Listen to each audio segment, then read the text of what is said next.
For this review it's back to the Volvo wall and we'll pick out two wheel loaders. They are both optically similar. The 26-ton L150H is Motorart model number 3051 and the 28-ton L180H is Motorart number 3052. Both models come in Volvo branded boxes which are very similar, but they have different pictures on the back because they are photos of the real machines. And they also have a square on the photos suggesting that they should be cut out.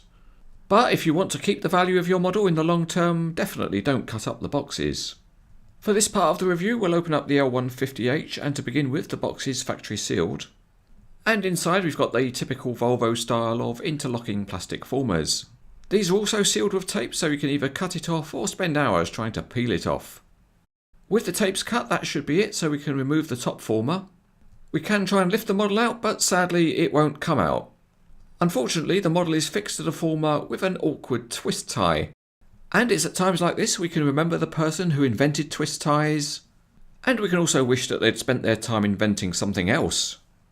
Because the twist ties are awkward, you have to be extra careful getting the model out of the packaging, because it would be easy to get frustrated and break something delicate.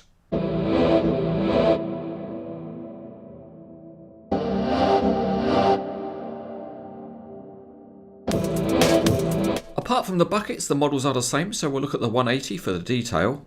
And underneath it's reasonable, with the axles modelled quite well. The big rubber tyres are not too shiny and they have a good tread pattern, and the wheel hubs are fairly simple. On top of the engine the unusual exhaust looks good, and there's some nice detailing at the back with the lights, graphics and non-functioning towing hitch. The internal cab detail is reasonable, but a big plus point is the thin metal handrails and mirrors. Detail at the steering pivot is simple, there's no hydraulic hoses or front axle drive shaft. The loader arm mechanism looks fine with the connection rivets being painted. And on the L180 the rock bucket is a very nice casting. In fact the difference between the two models is just the buckets, with the 150 having a rehandling bucket.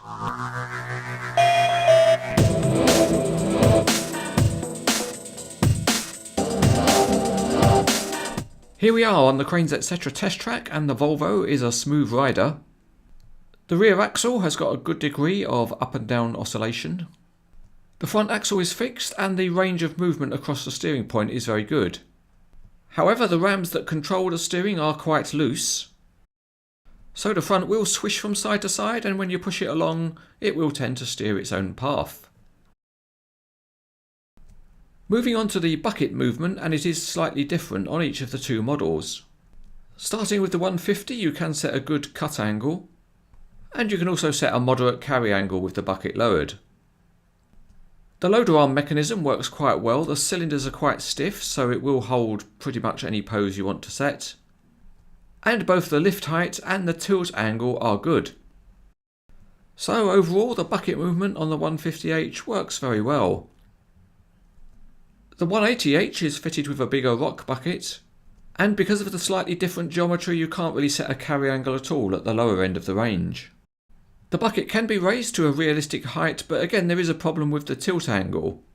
It won't tilt much at the top of the range, and this seems again to be due to the slightly different geometry. Both models do however share a very nice pair of features. One is the big opening engine cover which can pose in an open position, and the engine underneath is really nicely detailed. The second is an unusual feature on any model, and that's a tilting cab. On the real machine this allows access for maintenance purposes, and it's good to see it modelled here by Motorart. On to the genuine imitation real life test, and let's try the 150 out tipping sand into a road tipper. As you can see there's no problem at all with the bucket height, and there's no problem either with the expertly trained operator. The sand is all put into the tipper and a nice clean empty bucket is left behind.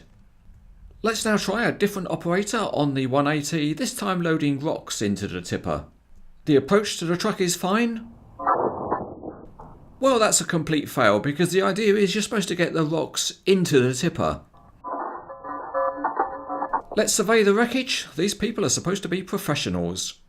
Let's try again, this time with a more experienced operator. And thankfully this time the strange concept of getting the load actually in the tipper seems to have been observed. Overall these are a nice pair of Volvo wheel loaders by Motorart.